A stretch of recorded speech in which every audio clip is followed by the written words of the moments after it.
সকলকে জয় যিশু।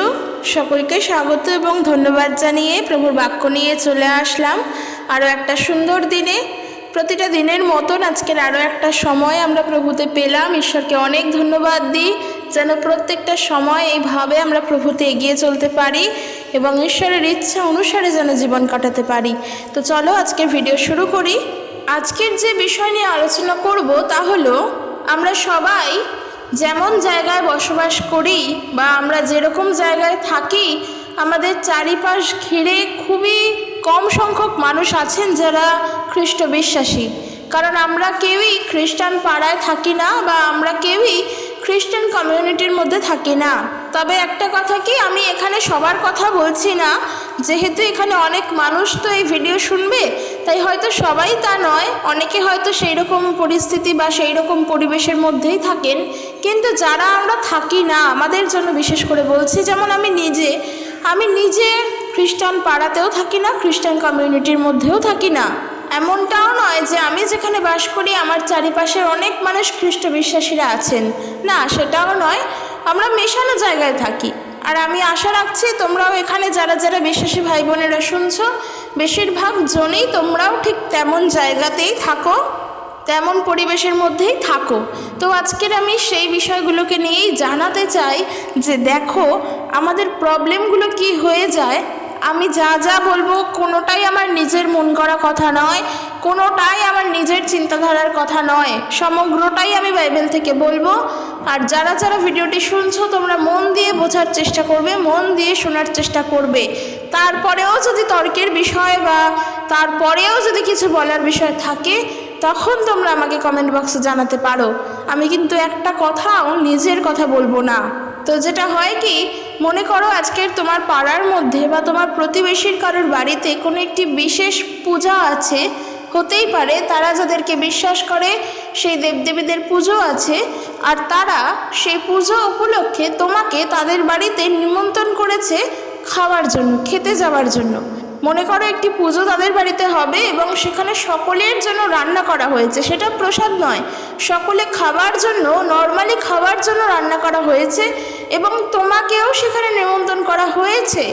সে জানে তুমি খ্রিস্ট বিশ্বাসী, সে জানে তুমি খ্রিস্টান, তুমি প্রভু যিশুকে বিশ্বাস করো, পূজা অর্চনা করো না, তারপরেও সে তোমাকে নিমন্ত্রণ করেছে খেতে যাওয়ার জন্য। এখন প্রশ্ন হলো, সেই জায়গায় দাঁড়িয়ে তুমি কি করবে? কারণ তখন তোমার মনে হতে পারে, তখন তুমি তোমার পালককে গিয়ে প্রশ্ন করতে পারো, তুমি তখন নানান চিন্তা ভাবনা করতে পারো যে আমার কি যাওয়া উচিত, আমি কি খেতে যেতে পারি? এটা হতে পারে সেটা প্রসাদ নয়, কিন্তু উদ্দেশ্যটা তো সেই দেবীকে আরাধনা করেই, আমি কি খেতে যেতে পারি? এই ধরনের নানা প্রশ্ন তখন মাথায় ঘুরবে, নানা প্রশ্ন তখন মাথায় আসবে। আমরা আজকের বাইবেল থেকে দেখব সেই বিষয় আমাদেরকে কি বলছে, বাইবেল থেকে বোঝার চেষ্টা করব। কিন্তু তার আগে আমাদেরকে মনে রাখতে লাগবে, তার আগে আমাদেরকে জেনে রাখতে লাগবে যে আমরা যা করব তাতে যেন ঈশ্বরের কি হয়, ঈশ্বরের গৌরব হয়। আমরা যা করব তাতে যেন প্রভুর প্রশংসা হয়। ঈশ্বর আমাদেরকে সেই সুযোগ করে দিয়েছেন যেন আমরা তার গৌরব করি, তার প্রশংসা করি, আর যেন সেই সুযোগকে সত্যভাবে ব্যবহার করতে পারি। প্রভু যিশু তিনি আমাদেরকে স্বাধীন করেছেন, তিনি আমাদের চিন্তাধারাকে স্বাধীন করেছেন, তিনি আমাদেরকে স্বাধীন করেছেন, তিনি আমাদের জীবনকে স্বাধীন করেছেন, তিনি আমাদের মনকে পরিবর্তন করে সম্পূর্ণরূপে আমাদেরকে মুক্ত করেছেন, আমাদেরকে স্বাধীন করেছেন। আর বাইবেল বলছে কি, তোমার স্বাধীনতা তুমি ঈশ্বরের মহিমার জন্য ব্যবহার করো। Praise the Lord. ঈশ্বর আমাদেরকে যে স্বাধীন করলেন, প্রভু যিশু যে আমাদেরকে স্বাধীন করেছেন, তোমার সেই স্বাধীনতা তুমি প্রভুর গৌরবের জন্য ব্যবহার করো। কারণ যা তুমি প্রভুর থেকে পেয়েছো তা তুমি প্রভুর জন্যই ব্যবহার করো। যা তুমি তার থেকে পেয়েছো তাতে যেন তার গৌরব হয়, সেই কাজের জন্যই তুমি ব্যবহার করো।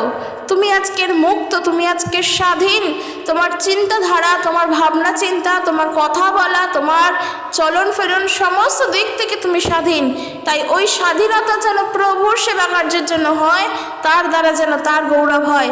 মোস্ট ইম্পর্টেন্ট বিষয় হলো এইটা, যে আমরা আজকে স্বাধীন বলে যা খুশি তাই করতে পারি না। এই যে ভারতবর্ষ, এই ভারতবর্ষ তো একসময় পরাধীন ছিল, এই ভারতবর্ষ একসময় ব্রিটিশ শাসনের অধীনে ছিল। তখন ভারতবর্ষের মানুষজন কিচ্ছু করতে পারতো না, তাদের মধ্যে স্বাধীনতা ছিল না। তারা যে স্বাধীন, তারা যে নিজের জীবনে চলবে, নিজের চিন্তাভাবনা, নিজের কাজকর্ম, নিজের ব্যবসা বাণিজ্য করে চলবে, সেগুলো ভারতবাসীর মধ্যে সেই সময় ছিল না। তারা পরাধীন ছিল। যখন কিনা ভারতবর্ষ স্বাধীন হলো, দেশ স্বাধীন হলো, সেই সময়ের পর থেকে, অনেকটা পর থেকে মানুষ আস্তে আস্তে স্বাধীন হতে লাগলো। তখন তারা সকল কাজের ক্ষেত্রে স্বাধীন হলো, সমস্ত দিক থেকে তারা স্বাধীন হলো।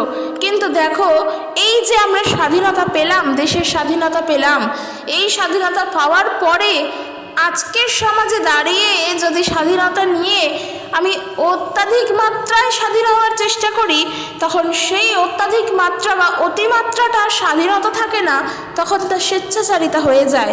আর এই স্বেচ্ছাচারিতা মানে সম্পূর্ণরূপে নিজের ইচ্ছায় চলা। উদাহরণস্বরূপ যদি বলি, প্রতিটা বাড়ির একটি নির্দিষ্ট নিয়মকানুন আছে। মনে করো আজকের তোমার বাড়ির নিয়ম হলো রাত্রির 10টার পর তুমি আর বাড়ির বাইরে থাকতে পারবে না। এটা তোমার বাড়ির রুলস, এটা তোমার বাড়ির নিয়ম। তার আগে তুমি যা খুশি করো, তোমার কোনো সমস্যা নেই, কিন্তু রাত 10টার পর তোমাকে বাড়িতে আসতেই হবে। এইবার তুমি যদি সেই রাত্রি 10টাকে অতিরিক্তভাবে ব্যবহার করে যদি রাত্রে 11টা, 12টা, 1টা, 2টো করে ফেলো, এবং সেটা যদি ডেলি হয়ে যায়, কোনো বিশেষ কারণের জন্য নয়, আনন্দ ফুর্তি করতে করতে, আনন্দ উল্লাস করতে করতে, জানবে সেটা কিন্তু তুমি ধীরে ধীরে স্বেচ্ছাচার হয়ে উঠছো। তুমি ডিসিপ্লিনকে ভেঙে দিচ্ছ। তখন তুমি ডিসিপ্লিনকে ভেঙে দিচ্ছ, আর সেটা হয়ে যাচ্ছে তোমার জন্য স্বেচ্ছাচারিতা করা। তুমি নিয়মের মধ্যে দিয়ে চলছো না, অর্থাৎ স্বাধীন আছো, তুমি স্বাধীনতায় চলছো, কিন্তু তুমি যে সমাজে বাস করছো তুমি সেই দিকে নজর দিচ্ছ না, তুমি সমাজের স্বাধীনতার দিকেও তাকাচ্ছ না, তুমি স্বেচ্ছাচারিতা করছো। সেটা কিন্তু ঠিক নয়। আর সেই ক্ষেত্রে তাকিয়ে দেখো, ঈশ্বরের বাক্য আমাদেরকে সেই জায়গা থেকে শিক্ষা দেয়। এই বিষয়টা কেন বললাম? আমাদের বোঝার জন্য। কারণ মানুষ তো সমাজবদ্ধ জীব, সমাজের কথা চিন্তা করেই মানুষকে চলতে হবে। 1টা, 2টো, 3টে, 4টে মানুষ নিয়ে ধীরে ধীরে বসতি গড়ে উঠতে উঠতে একটা সমাজ তৈরি হয়েছে। সমাজ আগে থেকে ছিল না। মানুষের সংখ্যা বৃদ্ধির সঙ্গে সঙ্গে, জনবসতির সংখ্যা বাড়ার সঙ্গে সঙ্গে সমাজের সৃষ্টি হয়েছে। তখন ধীরে ধীরে একটা করে সোসাইটি গড়ে উঠেছে, কিন্তু আগে থেকে তো ছিল না। মানুষই যদি না থাকে তাহলে আর বাস করবে কে? একদমই তাই। মানুষ যত বাড়লো, দিন যত এগোলো, আস্তে আস্তে সব কিছু হলো।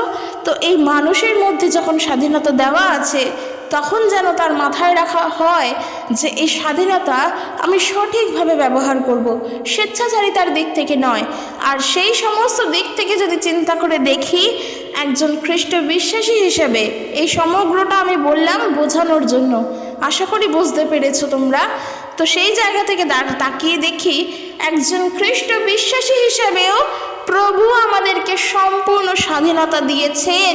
বাক্য বলে আমাদের সমস্ত কিছু করার স্বাধীনতা আছে। যদি আমরা দেখি 1 করিন্থীয় তার 10:23 থেকে, সেখানে দেখো সাধু পৌল তিনি কত সুন্দরভাবে ব্যাখ্যা দিচ্ছেন। তিনি বলছেন সকলই বিধেয়, অর্থাৎ সব কিছুই মঙ্গলকর, সব কিছুই হিতকর, কিন্তু সকলে যে হিতজনক তাহা নয়। সব কিছুই ভালো, সব কিছুই মঙ্গলময়, কিন্তু সমস্ত কিছুই যে হিতকর, মঙ্গলজনক তা কিন্তু নয়। অর্থাৎ আমাদের সব কিছু করার স্বাধীনতা আছে, তবে সব কিছুই যে মঙ্গলজনক তা কিন্তু নয়। বলছে যে সকলেই বিধেয়, কিন্তু সকলেই যে গাঁথিয়া তুলে তাহা নয়।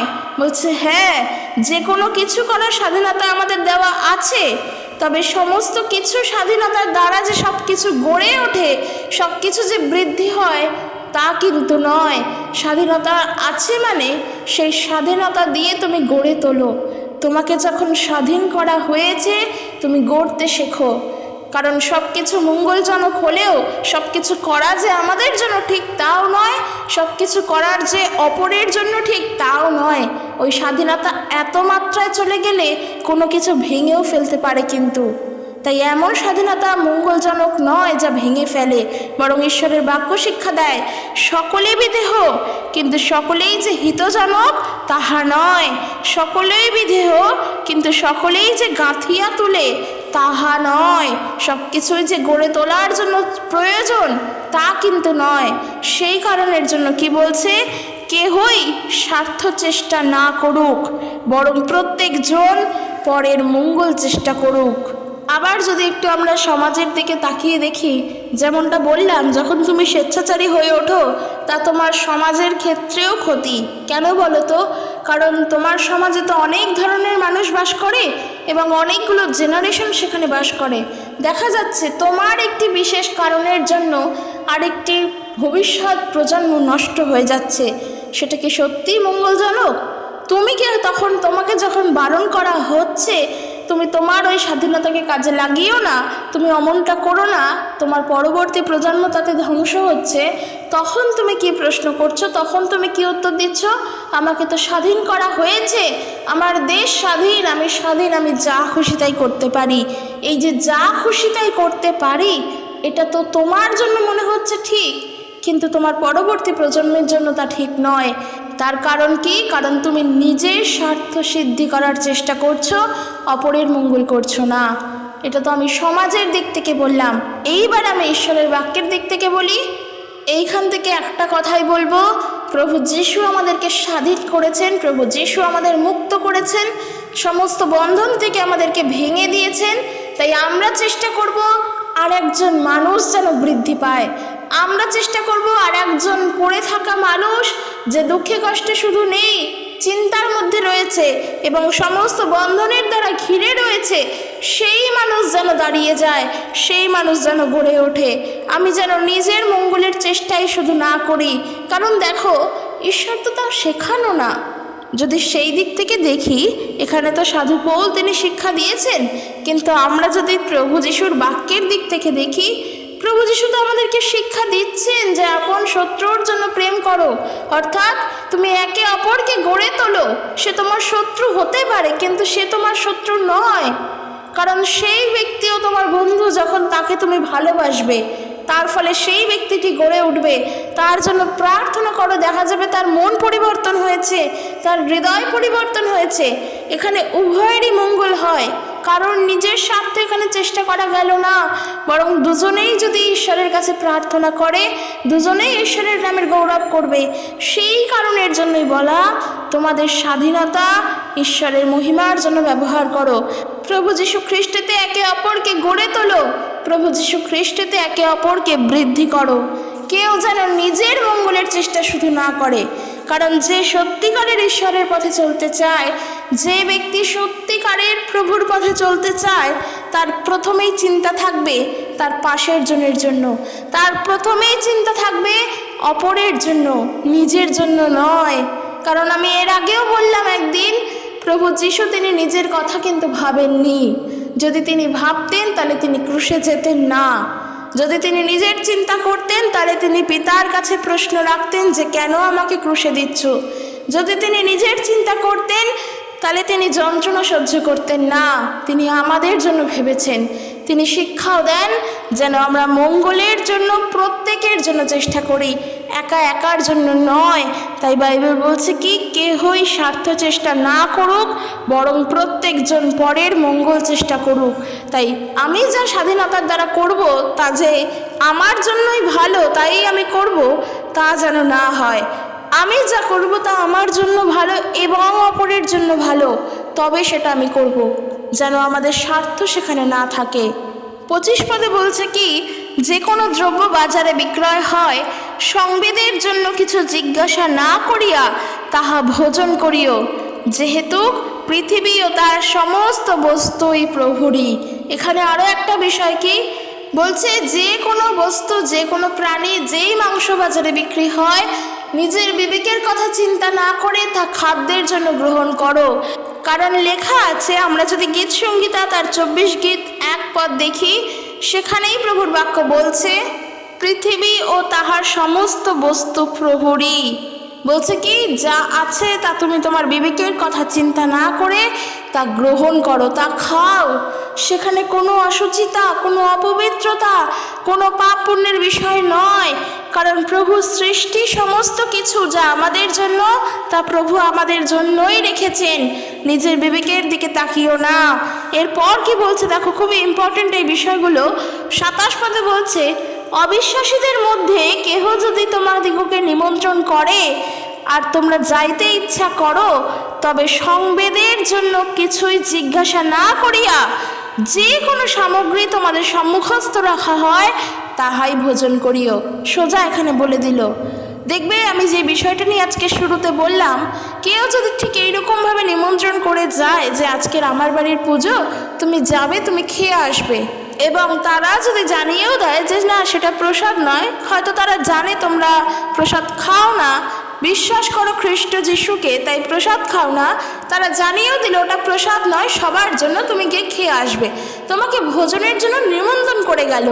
বাইবেল বলছে তুমি বিবেকের দিকে না তাকিয়ে তুমি যেও, তোমার যদি ইচ্ছা হয় তাহলে তুমি করো, বিবেকের দিকে তাকিও না তখন। কারণ কি বলছে ভালো করে বুঝবো। কিন্তু যদি কেহ তোমাদিগকে বলে এ প্রতিমার কাছে উৎসৃষ্ট বলি, তবে যে জানাইল তাহার জন্য এবং সংবেদের জন্য তাহা ভোজন করিও না। যখন কেউ তোমাদিগকে নিমন্ত্রণ করে গেল যে আমার বাড়ি যেও, খেতে যেও, খাবার আছে সবার জন্য তৈরি করা, তোমরা যেও, হতে পারে উদ্দেশ্য পুজো হচ্ছে, যাই কারণের জন্য হোক, প্রথমত তোমাকে নিমন্ত্রণ রক্ষা করার জন্য যেতে হবে। দ্বিতীয়ত তোমাকে মাথায় রাখতে হবে যে আমি যেই কাজ করব তার দ্বারা ঈশ্বরের গৌরব হবে, রাইট? তাই যখন আমি তাদের কাছে গিয়ে প্রভুর কথা শুনবো, তারাও যেন বিশ্বাস করে সেই চেষ্টা আমি রাখবো, তারাও যেন প্রভু যিশুকে জানতে পারে। যখন আমি আমার মণ্ডলীতে তাদের আহ্বান জানাবো, তারাও যেন আসে, সেই চিন্তা আমরা করব।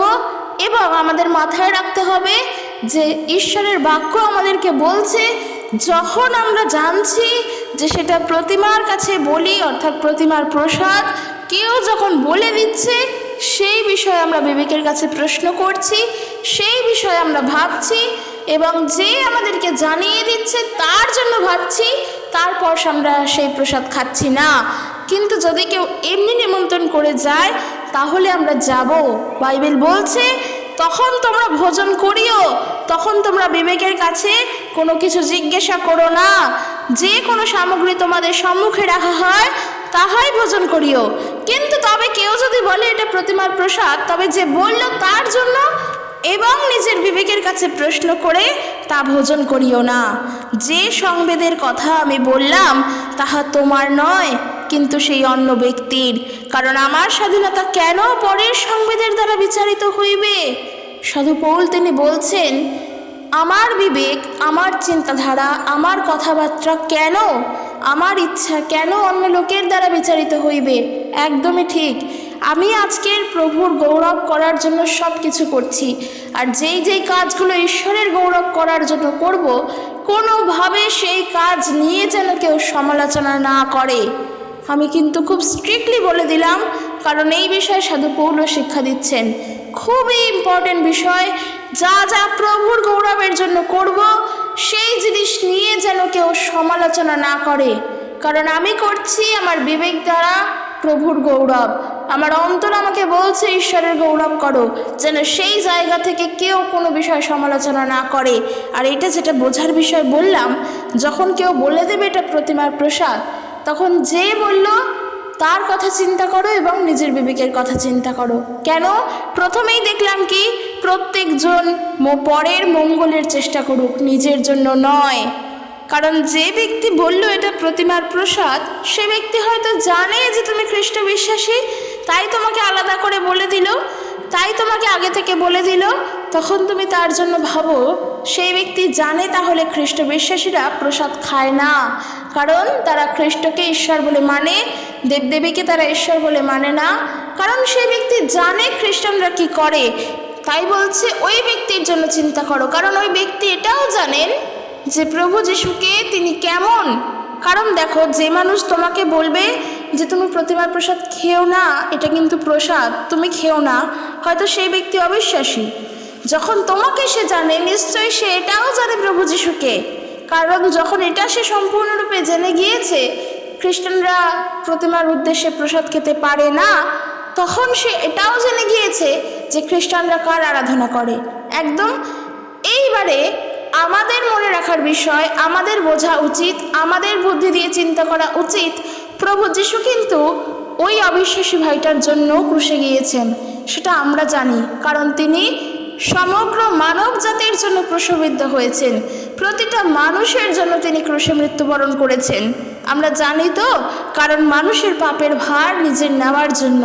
তাহলে ওই মানুষটি, ওই অবিশ্বাসী ভাইটি যখন জানে, তখন ওর কথা চিন্তা করো, নিজের বিবেককে প্রশ্ন করো যে সত্যি তো ও যখন জানে যে প্রতিমার কাছে উৎসৃষ্ট করা বলি আমরা খাই না, কারণ আমরা খাবো না, কারণ আমরা প্রভু ঈশ্বরকে বিশ্বাস করি, আর ঈশ্বরের কাছে কোনো খাবার দেওয়া যায় না, কারণ তিনি খান না, তার খাদ্যের প্রয়োজন নেই। তাহলে আমি যখন খাবো তখন আমি এমনিই খাবো, তখন আমি সেটা খাদ্য হিসেবেই খাবো। তাই সেই ভাইটি যখন জানে, তখন আমার বড় দায়িত্ব পড়ে কি সেই প্রসাদ না খাওয়া। একদমই তাই, কারণ বাইবেল বলছে কি যে কিন্তু সেই অন্য ব্যক্তির জন্য তোমরা চিন্তা করো, তোমরা নিজেদের বিবেকের কথা এখানে না ভেবে সেই অপর ব্যক্তির জন্য ভাবো, কারণ তোমার স্বাধীনতা কেন পরের সংবেদের দ্বারা বিচারিত হইবে। তুমি যা চিন্তা করছো, তোমার যা বিবেক, অন্যের দ্বারা কেন তা বিচারিত হবে। আজকে সেই ব্যক্তি জানলেও তুমি প্রসাদ খাও না, তাই তোমাকে আগে থেকে সে সাবধান করে দিল, অথচ তুমি খেয়ে নিলে, অথচ তাকে তুমি বলে দিলে এটা খেলে কিছু হয় না, এটা খাওয়াই যায়, তখন কিন্তু তুমি ভুল করলে, কারণ ওই ভাইটি জানে খাওয়া যায় না। তখন তোমার উচিত ছিল তাকে সত্যটাই বোঝানোর, তাকে আরও বুঝিয়ে দেওয়া, কিন্তু তখন তাকে যদি তুমি বলো খেলে কিছু হয় না, তখন তুমি ভুল করো, তখন তুমি তার বিরুদ্ধে ভুল করো, কারণ খ্রিস্ট কিন্তু তোমার ওই ভাইটির জন্য ক্রুশে গিয়েছেন। তাই যেটা বাইবেল বলছে কি, যখন তোমাদেরকে কেউ বলে দিল এটা প্রতিমার কাছে দেওয়া বলি, তবে যে জানাইল তাহার জন্য এবং সংবেদের জন্য তাহা ভোজন করিও না। সংবেদ কথার অর্থ হলো বিবেক। আমরা যদি সহজ বাইবেলে দেখি, সেখানে বলছে কি, যদি কোনো অবিশ্বাসী ভাই তোমাকে নিমন্ত্রণ করে, আর যদি তুমি নিমন্ত্রণ রক্ষা করতে চাও, তবে নিজের বিবেকের কাছে কোনো কিছু জিজ্ঞাসা না করে যে কোনো খাদ্যদ্রব্য পরিবেশন করা হয় তার সামনে রাখা হয় তা খেও। কিন্তু যদি কেউ বলে যে এ হলো প্রতিমার প্রসাদ, তবে যে জানালো তার কথা চিন্তা করে এবং বিবেকের কথা মাথায় রেখে, বিবেকের কথা মনে করে তা খেও না। আমি কোনো ব্যক্তির নিজের বিবেকের নয়, কিন্তু অপর ব্যক্তির বিবেকের বিষয় বলছি। তাই বলছে, আমার স্বাধীনতা কেন অপরের বিবেকের দ্বারা বিচারিত হবে? কারণ 30 পদে বলছে কি, যদি আমি ধন্যবাদ জানিয়ে খাই, তাহলে যে বিষয়ের জন্য ঈশ্বরকে ধন্যবাদ দিয়েছি সেই বিষয়ে আমার সমালোচনা হোক আমি চাই না। ঠিক এটাই বলছে, আমিও তখন এটাই বললাম যে যেই কাজটা প্রভুর গৌরবের জন্য করছি, আজকের আমি যা করি যদি ঈশ্বরকে ধন্যবাদ জানিয়ে তা খাই, তা গ্রহণ করি, যা প্রভুর গৌরবের জন্য করছি, তার দ্বারা যেন কেউ সমালোচনা না করে। যেমনটা ওই ভাই যদি তোমাকে বলে প্রতিমার কাছে উৎসৃষ্ট বলি, তুমি তা খেও না, তা গ্রহণ করো না, এবং তা শুনে তা যদি না মেনে, অর্থাৎ শুনেও তুমি শুনলে না, তা তুমি গ্রহণ করলে প্রভুকে ধন্যবাদ দিয়ে, তুমি তা ধন্যবাদ দিয়ে খেলে ঈশ্বরের কাছে, এদিকে জানো সেটা প্রসাদ, তাও তুমি তা ধন্যবাদ দিয়ে খেলে, সেখানে বাইবেল বলছে কি, যদি আমি ধন্যবাদ জানিয়ে খাই, তাহলে যে বিষয়ের জন্য ঈশ্বরকে ধন্যবাদ দিয়েছি সে বিষয়ে আমার সমালোচনা হবে, এ আমি চাই না। তখন যার সামনে তুমি খেলে, অর্থাৎ ওই অবিশ্বাসী ভাইয়ের সামনেই ধন্যবাদ দিয়ে প্রসাদ খেলে, ওই অবিশ্বাসী ভাই কিন্তু তোমার নামে গিয়ে পাড়ার হয়তো আরও অনেকের কাছে গিয়ে প্রশ্ন করে বলে বসবে যে ওই দেখো ওই খ্রিস্টান বাড়ির ভাইটা, আমি বললাম ওটা খেও না, ওটা প্রতিমার প্রসাদ, তোমরা তো খাও না, তাও বললো যে খাই কিছু হবে না। তখন দেখবে ওই ভাইটা তোমার নামে গিয়ে সমালোচনা করছে, তখন তারা তোমার ওই কাজের জন্য তোমাকে নিয়ে সমালোচনা করছে। তুমি ধন্যবাদ জানিয়ে খেলে এবং সে গিয়ে বললো ওরা প্রতিমার প্রসাদও খায়, অর্থাৎ ওই জায়গায় তোমাকে নিয়ে শুধু নয়, তোমার ওই ধন্যবাদ দিয়ে যে বিষয়টা তা নিয়েও সমালোচনা হলো। পৌল বলছে কি, এটা হোক আমি তা চাই না। তাই যখন তোমাকে বারণ করলো, তখন তার কথা চিন্তা করে, তার কথা ভেবে তা খেও না, তখন সংবেদের দিকে তাকাও। কিন্তু যখন কেউ নিমন্ত্রণ করলো, অবশ্যই তুমি সেখানে যাও যদি তোমার ইচ্ছা করে, তখন তুমি তোমার বিবেকের দিকে তাকিও না। যদি কেরি বাইবেলে দেখি যদি আমি ধন্যবাদের সহিত ভোজন করি, তবে যাহার নিমিত্তে আমি ধন্যবাদ করি তাহার জন্য কেন নিন্দিত হই? অতএব তোমরা ভোজন কি পান কি যাহা কিছু করো, সকলে ঈশ্বরের গৌরবার্থে করো। অর্থাৎ তোমরা আহার করো, পান করো, যাই করো প্রভুর মহিমার জন্য করো। কি ইহুদি কি গ্রিক কি ঈশ্বরের মণ্ডলী, কারো বিঘ্নের কারণ হইও না। যেমন আমি নিজে সব রকমভাবে সকলকে সন্তুষ্ট করছি, আমি নিজের ভালো চাই না, কিন্তু অপরের ভালো চাই যেন তারা উদ্ধার লাভ করে। পৌল বলছেন, নিজের জন্য আমি চিন্তা করছি না, অপরের জন্য করছি যেন তারা উদ্ধার পায়। একদমই তাই। আমিও যখন বলছি তোমাদের কাছে প্রভুর বাক্যের বিষয় নিয়ে, নিজের জন্য বলছি না তো, তোমাদের জন্য বলছি। কারণ দেখো, আমি প্রভু যিশুকে জেনে গিয়েছি, পরিত্রাণ আমি পেয়ে গিয়েছি, অনন্ত জীবন আমি পেয়ে গিয়েছি। খ্রিস্ট যিশুকে জানার পর আর কিচ্ছু পাওয়ার আমার নেই। যা পাওয়ার আমি পেয়ে গিয়েছি, আমার আর দরকার নেই। কিন্তু যারা জানে না, আমরা তাদেরকে কেন বলবো? কারণ তারা কিছু পায়নি এখনো। তারা যিশুকে জানলে সবটা পাবে, তাই জন্য তাদের কাছে বলা যেন তারা উদ্ধার পায়।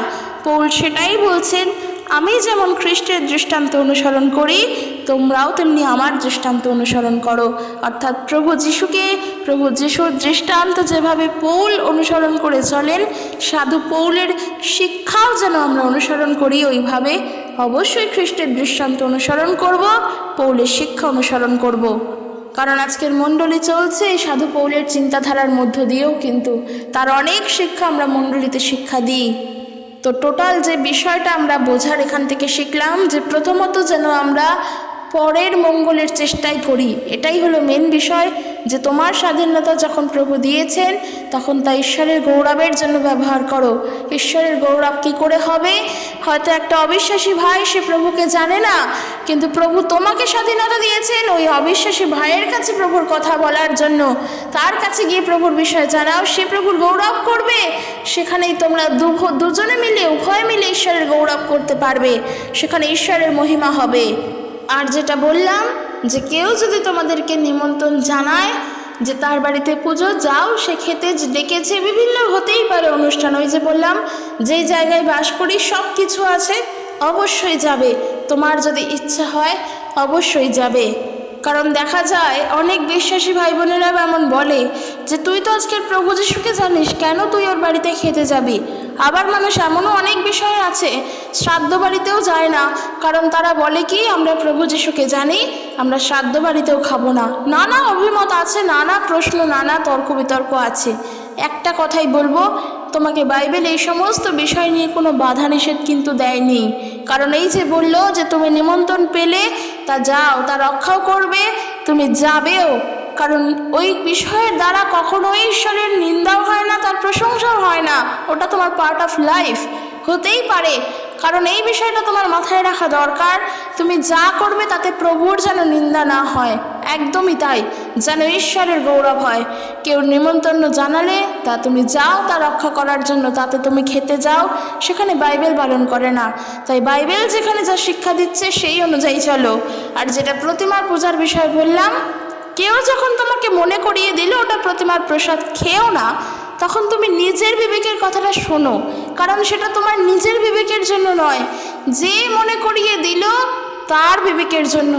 সে তো জানে যে তুমি প্রতিমার প্রসাদ খাও না, তাহলে তুমি তার জন্য ভোজন করো না, তার জন্য পান করো না। কারণ তোমার চেষ্টা রয়েছে ঈশ্বরের গৌরব করা এবং ওই ব্যক্তির মঙ্গল করা, তাই তো? তখন তুমি সেই প্রসাদ গ্রহণ করো না। যদি করো, হয়তো দেখা যাবে সেই জায়গায় তোমার নিন্দা হলো। আর তোমার নিন্দা কিভাবে হবে? ওই অবিশ্বাসী ভাই হয়তো বিভিন্ন জায়গায় গিয়ে তোমার নিন্দা করলো। আর বাইবেল বলছে, আমার বিবেক কেন অপরের দ্বারা চালিত হবে? যখন আমি কোনো জিনিস ঈশ্বরকে ধন্যবাদ দিয়ে করছি, তখন ওই কাজটির দ্বারা কেন আমি নিন্দিত হব? কেন আমার ওই ধন্যবাদের বিষয়টা নিন্দার কারণ হবে? একদমই তাই। কারণ তুমি ওই সময় দাঁড়িয়ে প্রসাদ খেতেই পারো ওই ভাইটা বারণ করার পরেও, তারপরে দেখা যায় ওই ভাইটি তোমার নামে গিয়ে নিন্দা করছে, ওই ভাইটি তোমার নামে গিয়ে চারি জায়গায় বলছে তুমি খ্রিস্টান হয়েও তুমি প্রতিমার প্রসাদ খাচ্ছ, এবং তার ফলে আরও 10টা বিশ্বাসী তোমার নামকে নিন্দা করছে। তখন তোমাকে তারা ছোট করছে। আর এই যে তোমাকে তারা ছোট করছে, এর মধ্যে দিয়ে কিন্তু ঈশ্বরের গৌরব হচ্ছে না। তাই এমন জিনিসটা যেন না হয়। তাই যা করব বুদ্ধিপূর্বক করব, বুঝে শুনে করব। অমুকে বলে দিল, আমার চার্চ আমাকে শিখিয়ে দিল বলে আমি শুনলাম যে প্রসাদ খাওয়া যাবে না, কোনো নিমন্ত্রণ বাড়ি খেতে যাওয়া যাবে না, কিংবা শ্রাদ্ধ বাড়ি যাওয়া যাবে না, পুজো বাড়ি যাওয়া যাবে না, আমার চার্চ বলল তাই আমি শুনে নিলাম। এমনটা করো না। বাইবেলটা খুলে বাইবেলটা পড়ে দেখো বাইবেলে কি বলছে। কারণ যেই পরিবেশে আমরা বাস করি, যেই পরিস্থিতিতে আমরা বাস করি, সেই পরিস্থিতি কিন্তু সেই সময়ের জন্য আমরাই বুঝবো। সে যে যাই বলুক তারা কিন্তু বুঝবে না, তারা উপলব্ধিও করতে পারবে না। বুদ্ধিপূর্বক আমাদেরকে চলতে হবে। কারণ ওই তো আজকের বিষয় ছিল, তোমাদের স্বাধীনতা ঈশ্বরের মহিমার জন্য ব্যবহার করো। ঈশ্বর আমাদেরকে বুদ্ধি দিয়েছেন, সেই স্বাধীনতা আমাদের আছে। সেই স্বাধীনতা, সেই বুদ্ধি প্রভুর সেবা কার্যের জন্য ব্যবহার করো। তবে এখানে উদাহরণস্বরূপই বলি, আজকের মনে করো 25শে ডিসেম্বর যখন আমরা আনন্দ উৎসব করি, অনেক মানুষকে তখন আমরা নিমন্ত্রণ করি, তো আশেপাশের মানুষকেও, হয়তো তারা প্রভু যিশুকে জানে না, কিন্তু তাদেরকে ডাকি আসার জন্য, তাই তো? তখন যদি তাদেরকে ডাকতে চাই, তারা কি আসবে? হয়তো তারা প্রথমে এমনটা ভাবতে পারে যে যখন আমরা তাদেরকে ডাকি তারা আমাদের অনুষ্ঠানে আসে না, আজকের তারা তাদের আনন্দ অনুষ্ঠানে আমাদেরকে ডাকছে, আমরা কেন যাব? এমনটাও হতে পারে। তখন তারা মনে করতেই পারে যে যেমন অনুষ্ঠান করছে সেটা তারা নিজেরা করুক, আমাদের যাওয়ার দরকার নেই। তখন তুমি তো কষ্ট পেতে পারো, কারণ তোমার একটা উদ্দেশ্য ছিল যে তারা আসলে তাদের কাছে প্রভুর কথা জানাবে। তারাও হয়তো বিশ্বাস করতে পারে, হয়তো সেই উদ্দেশ্যটা তখন তোমার পূর্ণ হলো না, সেখানে হয়তো প্রভুর গৌরব হতো, কিন্তু তুমি পারলে না। তো এই জিনিসগুলোর জন্য যেই রকম জায়গায়, আমি একটা উদাহরণস্বরূপ বললাম, এটা আবার কেউ সত্যি ভেবো না, হতেই তো পারে, তাই না? তাই আমরা চেষ্টা করব বুদ্ধিপূর্বক চলার। যখন কেউ আমাদের নিমন্ত্রণ করলো, আমরা যাব, তার নিমন্ত্রণ রক্ষা করব, তার সঙ্গে কথোপকথনও করব, তার সঙ্গে আলাপচারিতা করব। তা না হলে আমরা তাদের কাছে প্রভুর কথা বলবো কি করে?